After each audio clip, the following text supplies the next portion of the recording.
Hi everyone, welcome to my channel. Today I'm going to be doing another crochet diary.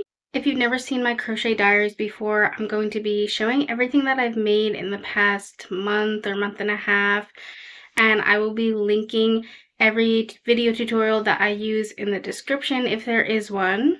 And I'll talk a little bit about the difficulty levels of the projects, if they're beginner friendly.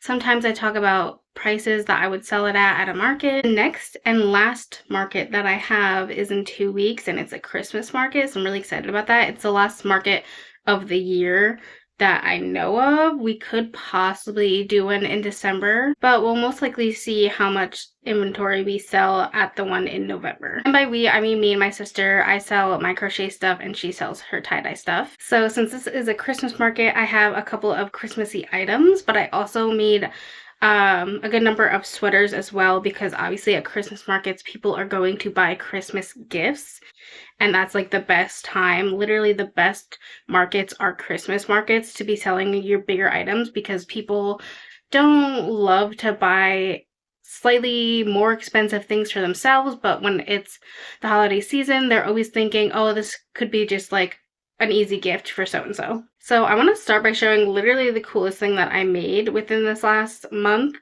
I'm not going in chronological order at this point, but I just wanted to start with this because it's a little impressive. This is a tapestry sweater with a teddy bear on it. On the back, it's just plain, but I did really like this yarn. It was Big Twist Heather. You know Heather, like when it's like speckled white of a color. I really like that. It's very cozy, and that's why I chose it as the background for a teddy bear. Since I still have 2 weeks until that market, I think I'm also going to attempt another tapestry sweater within that time. So if I make that and then end up selling it, then I will just post a picture of it in the community tab so that everyone can see. I don't think I'm going to make a teddy bear again. I found one. I'm trying to do simple ones, so I found one that is like a polar bear. I'm a little nervous about that though, because whenever I do white, like there's white in here, I carry the yarn underneath. I don't like to float the yarn, but I might float it for that, because like when you do white, you can really see the other colors underneath the white, and you can see the white under the other colors, you know what I mean? So there was no pattern for this, although there is a very cute teddy bear, like a similar teddy bear pattern for a sweater on Etsy. Like if you just search crochet teddy bear pattern, a really cute one comes up. If you're one of my subscribers or have watched my videos, you know that I don't really read written patterns. I pretty much am exclusively a visual learner. If not, then I just freehand things or figure things out by myself. So I obviously did follow like a grid pattern for this, which I always just find on Pinterest. So I guess I'll link the grid pattern. I'm kind of new to Pinterest, but I'm sure I can figure out how to link a pin. And then I did that grid in half double crochet, which normally for a tapestry, you would do things in single crochet, because that, like a single crochet kind of matches the measurements of the tiny little box inside the grid pattern. So if you do a half double crochet or a double crochet, which I feel like you shouldn't do a double crochet, but doing a half, you just have to know that your pattern is going to be like taller, like it's kind of going to be stretched up a bit, because you're creating taller stitches but not necessarily wider stitches, like it's not equal. So that was the risk I was willing to take for this pattern, because I knew the grid I used was 40 squares up and over, I think. And I knew that in half double crochet that would be like the perfect amount to literally just be the sweater size. Like the whole sweater is the teddy bear. So that's why I did that, but I mean, I don't think it had a huge effect on the way the pattern came out. You can tell it's stretched a little upwards, which is fine. Like you can still see it's a teddy bear. One thing I didn't like about this grid, but it's not because I did half double crochet, it's just because it's the way the picture is that the arms are so much smaller than the legs. But that's just like how it was, but you can't really tell in the grid form, but then you could tell like here. Well, I mean, you can tell, but I don't think it's like annoying or takes away from the design or anything. I feel like you only notice if you look at it a long time. Or maybe you notice right away. I don't know. It's always hard to tell when you're doing tapestry stuff because when you're crocheting and you're looking at it so up close, you like can't really see. Like you can't understand the final picture because you're just looking at it like so zoomed in. You always have to finish it, hang it up, and then just like take a step back and like try to look at it through the eyes of someone who has not seen it yet before. So difficulty level, I'm sure everyone knows that tapestry is a little bit of an intimidating thing to go into with crochet, but I would say like if you find a grid pattern, I think they're called alpha patterns or something. Usually they're used to make bracelets. If you find one or make one that is very simple and has minimal colors in it, that's a lot easier and it looks cleaner if you don't have a lot of colors. If I had done one that's like a huge picture with just lots of colors involved and lots of yarn changing, color changing, it wouldn't have looked so like crisp and clean. It would have, the tension would have been weird, the lines would all be like showing underneath. So if you're gonna attempt it, find one where you would only need ideally like just the one color. I only added white here because I just like wanted to. I could have left that as the background brown color, but I just wanted a different color to emphasize the heart. Ones that are silhouettes are good. Like the next one I'm going to be doing is going to be like, well, I guess it's not going to be a silhouette because I'm making it in white and it's a polar bear, but you know what I mean? Like I've seen a lot of silhouettes of cats. That's cute.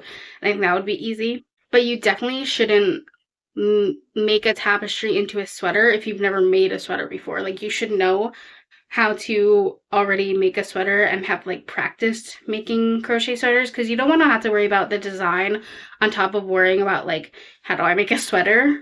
I was talking to a couple of people in TikTok comments. I was saying like I might make a tutorial that is like the most basic sweater you could possibly make. It's gonna be like rectangles sewn together for like just for beginners. Like it's strictly a beginner pattern. Advanced crocheter shouldn't even look at it. So I think I'm gonna get to that soon-ish. I'm gonna try. Anyway, so I would say this is like advanced beginner as long as you know how to make a sweater already. I ended up having a lot of leftover yarn of the heather brown, so I just made like a bunch of other stuff with it. Made a little, well, it's actually not little, it's kind of a big pumpkin.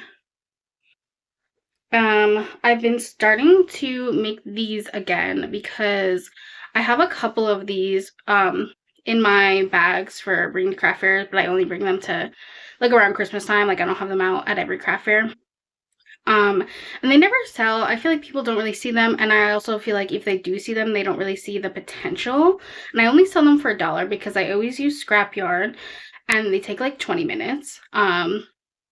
So I feel like people would buy them more if they like, I don't know, maybe just looked around at our stuff. We have that problem a lot with craft fairs. I've talked about it before, but this is like so cute as a gift card holder because then you're like you put a gift card in it and you're giving it to someone and then they get the gift card, but they also get like a cute ornament or like a door hanger. We put these on our kitchen cabinet handles, so they're all like all over the kitchen. But I will say that since I use scrap yarn for them, some of the ones I already have been just like wild colors, like truly not caring about any sort of Christmas theme. I've just been like, oh, I have leftover green and pink. Let me like make, well, actually, that sounds cute. Just like random colors though, that I use scrap yarn to make one of these. So this year I'm trying to intentionally make ones that are more like either cozy colors like this or like just obviously festive colors like a green and red. I still have some of this yarn left over, even though I made so much extra stuff. It's because I when I bought that yarn, when Joann's was going out of business, I bought an extra one, for like, knowing that I was going to be making a sweater, but you always kind of want to have an extra skein in case like you need more than you thought you would, and especially with Joann's going out of business, I'm getting extra skeins of everything. So I still have a little bit of this left. Let me know if this actually is like a cute color combo for a stocking or if it's just mid and I should do something else with the leftover yarn because I don't know what else to do with leftover yarn. So here's what else I have. Just one regular beanie, which I've been trying to make beanies slightly bigger because I have a really small head, but I do think about that when I make things. about like just being petite in general. Like when I make sweaters, I make the sleeves longer than what I would need because I know people need bigger things than what I need. But with beanies, it feels like I was making a pretty normal average size because they look skinny when they're just sitting there, but they stretch so much. So people would come up and be like, I don't know if that's gonna fit me. And I'm like, oh, it stretches. But then they try it on and they're just, I guess they already convinced themselves it wasn't gonna fit them. So then they just say it doesn't really fit right. But me and my sister would be looking at them and be like, it looks like it fits fine. But we just let them go. We don't try to overly convince people to buy things. Like, just buy it if you want to, you know what I mean? So now I'm just trying to make them, I guess, a little bit wider and then sometimes a little bit longer. Like, I feel like I made this one really big. Like, if I put this on, it could cover my whole face if I unfolded it. Because also, like, sometimes, not a lot, but sometimes men buy the beanies and if they put it on in front of me, it usually doesn't, like, they have to completely unfold it, and I want it to be folded. I feel like folded is like the cute beanie look. It should be a little folded. So I'm trying to make it longer for that specific situation, but I'm not really, like, I don't think I'm gonna put a tag on this that says like it's a men's size. I'm just gonna, like, I don't know, let people figure it out themselves. I'm actually really good at knowing what size head someone has because that sounds so weird, but when I was like 16 and 17, I worked at a ski and snowboard rental place, but I was always like the helmet host, which is when you give people the free helmets that come with their rentals, and especially like minors had to have a helmet. So I learned really quickly that people don't know their own head sizes, so I would have to just like look at their head as they were approaching me and figure out what size I was going to offer them. So I got really good at figuring out people's head sizes when they don't know their own head size. But I probably wouldn't say anything when people approached the beanie section anyway, because I don't want to offend anyone and be like, oh, you look like you would need this size, and then the tag is like men's large or something. Like, I'll just let people try things on. Last thing I made with that yarn was a kid's bear hood. I've been making these for a while. I make adult ones too, but I don't even have any in stock because obviously most adults, like, you have to be pretty whimsical to want something like that. And I don't get that a lot in my area, but adults do want it for kids. And I have 2 kids ones in stock already, and adults are always asking if I have other colors because right now I have like a very soft muted purple, and I think I still have a mint green. Actually, that one might have sold. But people were always asking for different colors, and obviously this is brown. It's like perfect for bears, so hopefully that's good enough for people. Some people didn't like the muted purple, I guess. And also, since I have a small head, I can pretty much fit in the kid size. So anyone else that has a small head, perfect. Isn't that cute, actually? When I made one for myself when I learned this pattern, and this actually, I'm so sorry, but this is a written pattern. I said that I only use video tutorials, but this is a written pattern. It's really easy to follow. But when I first made it, and I made one for myself, I made it in the adult size, which the pattern doesn't have kids or adult sizes, it just has an adult size, and I figured out the kid size by myself. So I feel like I should remake myself one that is a kid size, because that would just make so much more sense in my life. Actually, if this one doesn't sell at the next market, I'll just keep it for myself. So I will link that pattern if you want to make the kid size instead of the adult size. The only difference is that you chain 100 instead of chaining, like, I think it's 120. You just chain 100 at the beginning, and all the rest of the pattern is the same. And I also don't have a pattern for the pumpkin or the beanie. I think you can just really, you can find simple patterns or tutorials for that just by looking it up. I don't know how, I don't remember where I learned to make a pumpkin. I'm sure I did follow a tutorial, but I didn't ever save it or write it down. I just, like, I know how to make a pumpkin now, so I don't use it anymore, so I'm sorry about that. The beanie, there's beanie tutorials everywhere. I do have my own tutorial for this beanie, and you could technically follow that tutorial to just make a regular beanie, because within that tutorial you learn how to make a beanie. I'm just also showing how to add the beads and the star. So I'll definitely link that tutorial if you want to make this, or if you just want to make a beanie, you could follow that. This is a Christmas tree hat that I've been making maybe for like 2 years. I used to make a bucket hat version as well, but bucket hats are just not hot anymore. I don't make them at all anymore because I have so many that have been sitting in our craft fair area for so long. People don't buy them anymore. So this year when it came to making my Christmas tree hats, I just stuck with beanie form because that's what people were loving. I made 3 of these in adult sizes. I made one that was like a men's size. There actually is a man that I know wants to buy one, I'm pretty sure, because he previously bought my popcorn hat, if you remember that beanie, and then asked me like what other crazy hats I was making, and I was like, I'm making this for Christmas. So I'm gonna save that men's one for him. I think that's this one, but I just wrote extra long on it. Hopefully that's not offensive to people. These beanies are a pretty big hit. I sell them for $15. I'm pretty cheap with my regular beanies. Like this one I will sell for 12. I'm even thinking about going down to 10 so that, because my bucket hats are 10 and I just want to have a sign that just says like all hats are 10 unless stated otherwise on the tag. It would be a better sign than that. I would make it sound more concise. And then extra detail kind of hats, I make them 15. The kids hoods I also make 15. Adult hoods I think I make $18. If I make a kids version of this, I think I will still have it be $15. I hope I don't make kids versions a lot for things, mostly just the bear hood.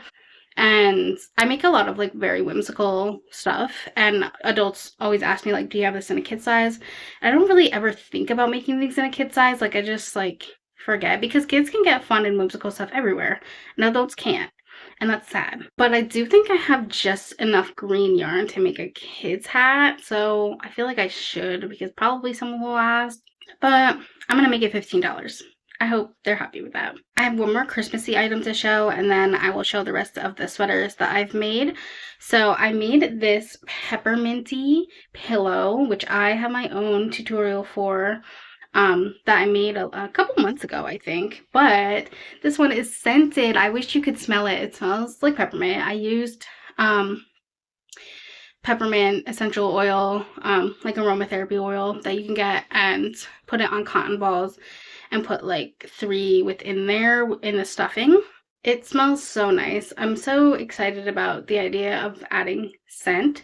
So I will link my tutorial for candy pillows, and you can just make it in red and white if you want to make it a pepperminty one. I never said this the couple other times that I talked about my candy pillows, but I actually did have like a little bit of drama with my candy pillows, in that someone thought I stole their design, which I didn't. And there was another time very close to that time when someone else thought I was like copying someone else's like stuff. And I thought about making a whole video about it, like talking about those 2 times that happened to me, but also like it also happens to me in the sense that when I make tutorials, other people do the same tutorials after me sometimes, like especially with my star sweater, which I have one star sweater to show. I'll show that next. I have a tutorial for that. It's like very well known, I feel like. And then a couple months ago, someone came out with a new star sweater, I noticed, and I see them promoting all the time on Instagram. And I don't really mind that because their star sweater is different than mine, and they probably explain it differently as well. I just personally don't think that someone having the same or similar idea as me is necessarily copying or stealing. But again, I thought about making like a kind of long form video talking about those experiences I've had on both ends, and then we could have like a discussion in the comments about like stealing in the crochet community, and what's stealing and what's inspiration and what's just a coincidence, because with this situation it was just a coincidence. Let me know if you're interested in a video like that. I don't do a lot of like just straight talking videos and like let's have a discussion about this type of videos, but I could. So then after I made this scented one, I made mini ones, and then I immediately had the idea to make them, I was gonna make them like ornaments for the tree, but I also, once I figured out I could put scents in them, I was like, this would be very cute to put in your car on your rear view mirror. So I have made a couple of these. One's in my mom's car right now. Most of them I made in red and white, but I've been dabbling in some pink as well. And then I used these, I think these are meant for actual Christmas tree ornaments. My mom already just had them, so I don't know what they're called. So I'm sorry. Um, but they snap so that you can just put it around your mirror instead of like stretching.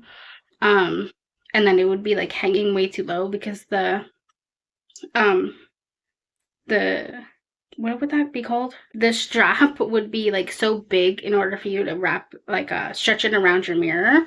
So then when I found these, I was like, thank God. That makes it like so much it makes so much more sense to do it like with these. So of course there is peppermint scent in these as well. And then me and my mom and my sisters were trying to figure out ways that I can sell these and have people be able to like replace the scent that's inside. And my sister found like really tiny uh, cotton pads. They're actually made for adding aroma oils into it. Apparently, they make like aroma necklaces, so they're really tiny so that you can fit it inside of a necklace. So we thought that would be a good idea to maybe even I would order some and include it, like include one or two extras for when people buy them and then put it on like a little drawstring bag and tell them like when you want to replace the scent, you get an oil and you put it on this little cotton pad thing. I'm sure there's a different word for them. And squeeze it in between the stitches. But I was also thinking like the easiest possible thing to squeeze in between this, because there's no like opening for this.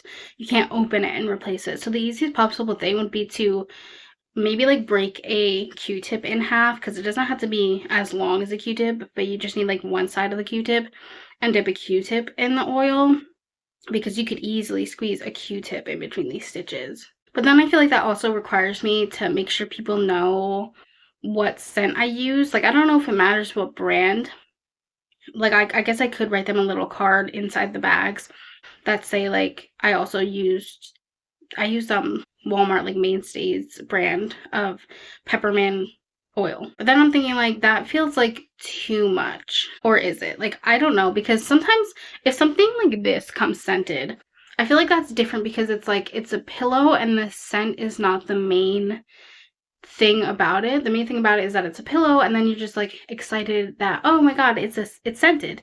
That's like an added bonus. Whereas something that is intentionally going inside cars, people want that to be scented, and like scented is the main thing, and then the added bonus is that it's like a cute peppermint candy. So that's why I'm not sure like if I need to tell people how to replace it or not, because I won't really be telling people how to replace the scent in the pillow unless they ask. So I feel like for the market coming up, I will just like have these out as regular. I probably won't get all the extra stuff, and I won't like prepare to explain to people how to replace it, but like if they ask me, I will tell them. But then maybe in the future I'll be prepared with like a whole bag of like how to replace the scent. And in the future, now that I've like thought of doing this, I would also like to just make regular candy ones and have different scents in them, like not for Christmas, not peppermint necessarily. Like just imagine like a green and pink candy, and it just has like a different sweet smell in it. I just think that would be cute. I think I'm gonna sell these for like $5 because they take about half an hour to make, which isn't super bad, and they don't take a lot of yarn. I've been using like scrap yarn to make these. I don't have a tutorial because I just have the tutorial for the big pillow, and then for these you just do the same thing except you don't make it as big. I only did like 2 rows. And after a while I went down a hook size because I realized like this one was a tester and it was like a little too stretched out. You could see the stitches. So then I did a couple more with a smaller hook, and it looks like so much better and cleaner than this one. If anyone wants a tutorial for this, then I'll definitely make one, although you can just follow the pillow one and just make it smaller. But and that might not be like, not everyone can figure out how to do that exactly, so If that's the case, then I can make another tutorial for it. And of course the wrapper part is a little bit different too. Like it's a little bit different for how to make this one, this part smaller as well. So if a tutorial is needed, let me know and I will make the tutorial, no problem. Okay, moving on to our last 3 sweaters. I have made another star sweater. I just saw someone on TikTok yesterday. I try not to look at these because they always end up making me like upset. But when people do like slideshows and they say like crochet unpopular opinions, and they're always like opinions I don't agree with. And the first slide was literally like, the star sweaters are ugly. And I was like, great. But if you disagree and you think that they're cute, then I will link my tutorial. Has everything been my tutorial? No, the bear hood is a different tutorial. Anyway, I will link my tutorial for how to make a star sweater. I mean, this is in a size small because a lot of times teenagers are really interested in the star sweaters and all the sizes are adult sizes. So making an adult small can also like really fit a petite teenager. The difficulty level for a star sweater is probably about the same. Actually, it's easier than doing the tapestry sweater, but I would still say somewhere as advanced beginner because I feel like true beginners don't make sweaters, of course. And so I always say like I said before, you should know how to make like a basic sweater before you start to try like different crazy sweaters. So if you know how to make a sweater, then you'd be fine, because this is just like making 2 star shapes, sewing them together, and making the sleeves. And I've been told that my tutorial is really easy to follow. I have been thinking of remaking that tutorial just to make like the editing better and the filming better, because there's times when I'm like not really in the frame, because it's hard to tell because I use an overhead camera and then I can't like see what the camera's seeing. And so I go out of frame sometimes and I feel bad. So I might like polish up that tutorial. Maybe like over Christmas break, but I'm not really sure because no one has ever really had a problem with it. There's comments are always positive. But like when I do have the time and I'm not doing anything else, I would like to make the tutorial better. Star sweaters sell pretty well at markets. Everyone's always really like impressed by them and kind of like think it's unique and cool. And I really like these colors. I love Neapolitan type of colors. That's been a trend in hair recently. So I feel like it's just like a cute color trend of the year, you know what I mean? The next sweater that I did is a heart sweater. And before you say anything, yes, I've been using this pink in like everything I make recently. I really love this pink shade. It's a big twist shade. So I made a heart sweater and the back has just 2 rows of hearts and the rest plain. The reason I made the back just 2 rows of hearts is because I did not like making this sweater. And a lot of times I say in my videos, in my crochet diaries, I'll always be like, I'm never going to make this sweater again because I like had a difficult time making it. I didn't like the way it came out. And then I do end up making the sweater again. But this is like, I'm serious this time. I'm not going to make this sweater again. If I did, it would just have to be a different heart stitch pattern. So I'm not even gonna link the heart stitch pattern that I use because I don't really recommend it, but I don't want to be like anti that pattern. Like I don't want to be like, don't use that pattern, because I'm sure it does work, and it's not meant to be for a sweater. It's meant to be, I think, for a blanket, or like it's really just learning how to do the stitch, but you would probably apply the stitch to a blanket more than you would apply it to a sweater. The reason I didn't like it so much is because, actually there's 2 reasons. One is because this is like a puffy stitch. The hearts are like puffed out. And when you do a puff stitch, you have to always be having the puff facing the same way. Otherwise there would be like 1 row of puff this way and then this puff would be like inverted. And you can kind of push it out to be the right way. You can push it a little, but it's not going to be as puffy as when it's facing the right way. And so this pattern did make it so that the puffs, like every other puff row, was facing the wrong way. Instead, they needed to add, which I did end up doing, add another row of double crochet or whatever they were doing in between the heart rows to make all the puffs the right way. And so I had to add that by myself, and I had to like redo what I'd already done because I realized the puffs are not facing the right way. So I don't know why the pattern was like that.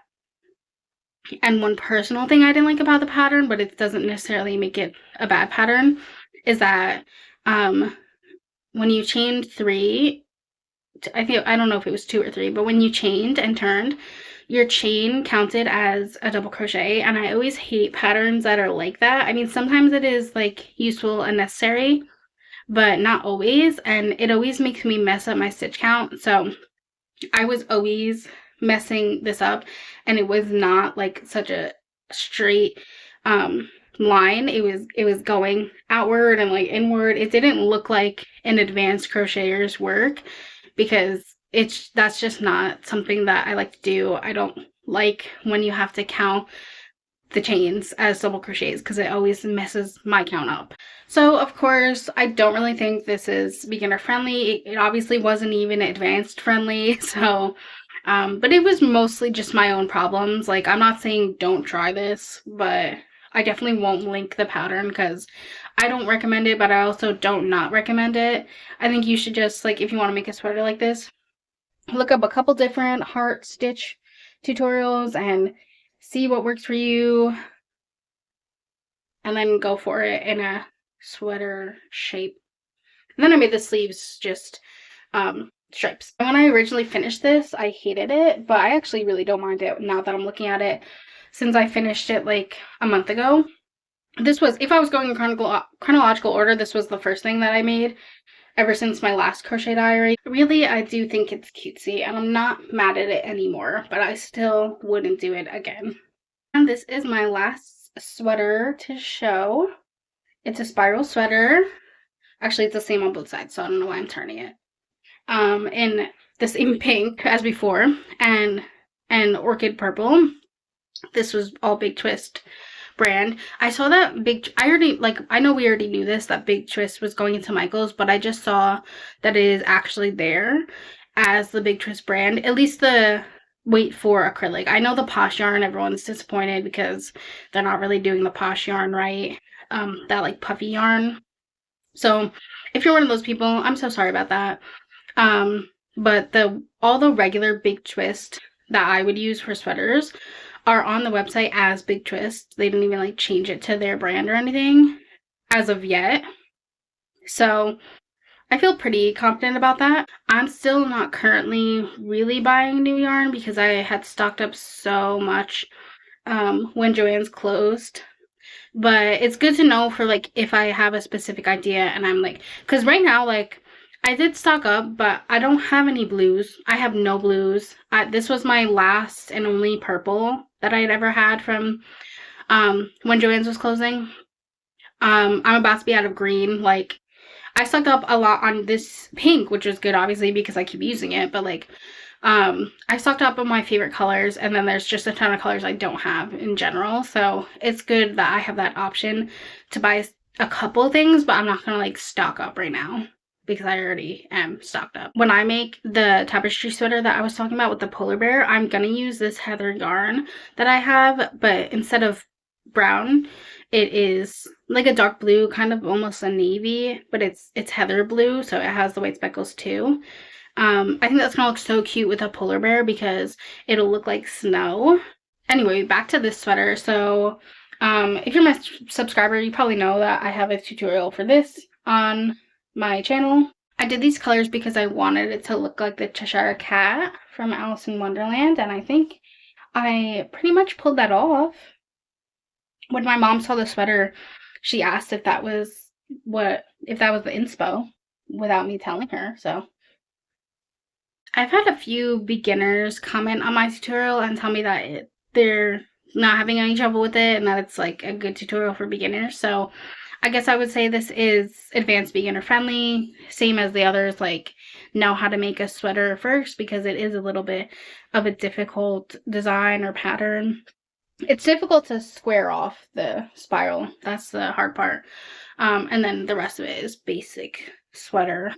So I will link that tutorial as well. Sorry that it seems like I'm just plugging my own tutorials, but apparently that's what I've been making recently, mostly, is like my own stuff. It's because I'm trying to stock up for a Christmas market, and I just want to like make things that I know sell, and I already know that the sweaters and the stars like sell pretty well, especially for a Christmas gift. So that's everything that I have to show for today. Anything that I don't sell at this next market is going to be going on my Etsy shop because like I said, I think it's going to be the last market of the year and we probably won't have any more for a while. And a lot of people on TikTok had been interested in buying my sweaters from Etsy. I had a few videos that had my sweaters in them go like slightly viral. So since then, people have been interested in my sweaters. So I'm hoping that I have some left over to post, although it is nice if I sell everything, but I probably won't. So, and after that market, the things that I'm going to be making are probably like mostly going to be things for me because I've been putting off a whole bunch of things that I wanted to make for myself because I was focused on making things for any market we had left, and now it's going to be the last one, and then I can focus on myself. So the next crochet diary might be a bunch of stuff that I made for myself. It's slightly possible that I might make custom orders too because people had asked me about custom orders. There's definitely one that I know I'm going to make because someone was interested in a spiral sweater that I had posted a video of, and they had just commented about it, asking for my Etsy or something, or like how to buy it. I commented back. I told about my Etsy. I said they can message me if they want to. And I didn't hear from them. They didn't buy it for a while up until I had my next market. And of course, like, if you post your crochet like me, you'll know that a lot of times people say they're interested in something and they're not. They're like not gonna end up buying it. And you have to like just be aware of that and not hold on to things just because someone commented that they want to buy something. And so that's what I did. I sold the sweater at that next market that I had, and they messaged me like a week after I'd sold it. And they were like, is it still available? And I was like, no. If you want something that's one of a kind, handmade, you kind of have to jump on it if you truly, truly want it. So, I mean, I didn't say that to them, but like, people should start to know that. I probably will end up making a custom spiral sweater for that person just because like they were genuinely interested. But otherwise, I'm not sure if I'm gonna like open customs or anything. If I do, I feel like it has to be so much more expensive than what I sell regular stuff for. Like it's kind of like in clothing stores when, especially, the only reason I know about this is from Say Yes to the Dress, when they have like sample sizes and they're like things that are just in one size and you could just like buy it right then and there and it's cheaper because it's the sample size. I feel like that's what my stuff is. Like I'm making things that I want to make in the colors that I want to make them in, and like I have a vision and I'm doing it. And I just make it in a random size. And then I'll either sell them on a market or sell them on Etsy in that one size. And so I feel like it makes sense for that to be cheaper than if someone asked me for something custom or asked me to like remake something even in their size. But I was just worried that people will notice this price difference if they're looking at my Etsy and they're like, well, you listed this pre-made sweater for this much and the custom one is like double that amount. Why is that? And I don't know if they would really understand the logic. But at the end of the day, I guess it's not really my problem if they don't understand. They're just like, they're not going to buy it if they don't want to buy it. So if I do custom items on my Etsy, like I might just do a whole custom listing.